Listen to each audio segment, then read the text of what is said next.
ऑक्सीकरण और अपचयन की आधुनिक अवधारणा। सबसे पहला कंसेप्ट क्या है हमारा? इलेक्ट्रॉनिक अवधारणा, यानी इलेक्ट्रॉन के आदान प्रदान के आधार पर हम कैसे जानेंगे कि यहाँ ऑक्सीकरण हो रहा है या अपचयन हो रहा है। जिसमें कोई परमाणु, अणु या आयन इलेक्ट्रॉन को देता है या त्याग करता है, बात एक ही है, उसको हम क्या कहेंगे? ऑक्सीकरण।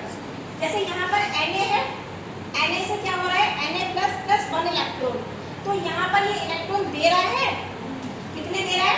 एक, है ना। तो यहाँ क्या है हमारा? ऑक्सीकरण।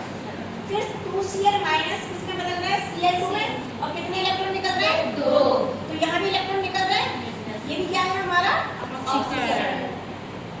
अब अगर हम अणु का केस देखें, H2S में आप देखिए किसमें बदल रहा है? 2H plus S plus 2 electron, इसमें कितने इलेक्ट्रॉन निकल रहे हैं? 2। तो यहाँ भी क्या हो रहा है हमारा? ऑक्सीकरण। क्लियर?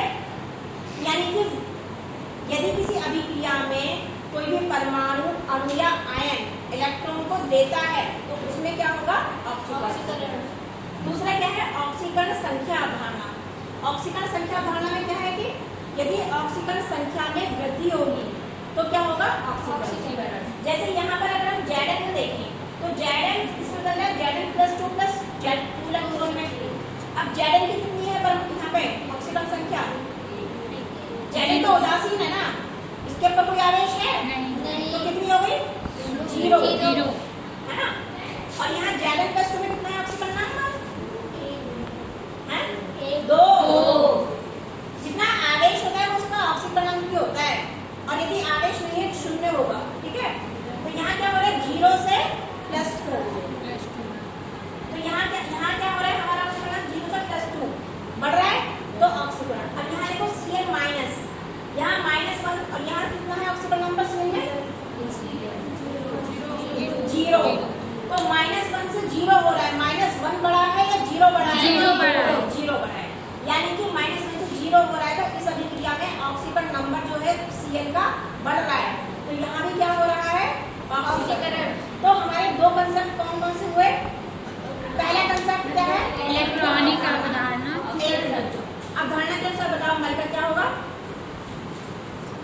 इसमें कोई परमाणु, आयन अथवा अणु एक या एक से अधिक इलेक्ट्रॉन देता है। गुड। कोई भी परमाणु, अणु या आयन एक से अधिक इलेक्ट्रॉन देता है। राजू। दूसरी कंसेप्ट है ऑक्सीकरण अवधारणा, ऑक्सीकरण संख्या की। ये कौन बताएगा? हाँ बताओ। हाँ, इसमें ऑक्सीकरण संख्या में वृद्धि होती है, जोर से होती है। इसके बाद अपचयन में क्या होगा? जस्ट इसका उल्टा, जिसमें कोई परमाणु, हाँ बताओ नहीं तुमको, जिसमें कोई परमाणु, आयन अथवा अणु एक या एक से अधिक अणु लेते हैं, हाँ उसे हम अणु नहीं इलेक्ट्रॉन, क्योंकि हम इलेक्ट्रॉनिक अवधारणा की बात कर रहे हैं। तो जिसमें कोई परमाणु, अणु या आयन एक या एक से अधिक इलेक्ट्रॉन लेता है।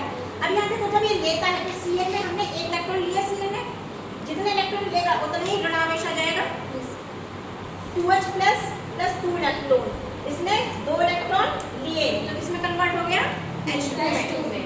O2 ने 4 इलेक्ट्रॉन लिए तो 2O माइनस है ना, -2 का आवेश हो जाएगा। अगर ऑक्सीकरण संख्या देखेंगे तो क्या हो जाएगा? यहाँ क्या था? ऑक्सीकरण नंबर में वृद्धि, और यहाँ क्या है? कमी, है ना। अब यहाँ देखो हमने उसी इक्वेशन को जस्ट उल्टा करके लिख दिया, जो प्रोडक्ट था वो रिएक्टेंट और जो रिएक्टेंट था वो प्रोडक्ट है। Cl plus electron is equal to Cl minus. यहाँ कितनी है ऑक्सीकरण संख्या? 0, और यहाँ -1। 0 से -1 हुआ, यानी ऑक्सीकरण संख्या में कमी हुई, तो यहाँ क्या है? अपचयन। ये दोनों कंसेप्ट क्या है हमारे? Modern concept of oxidation and reduction. Thank you.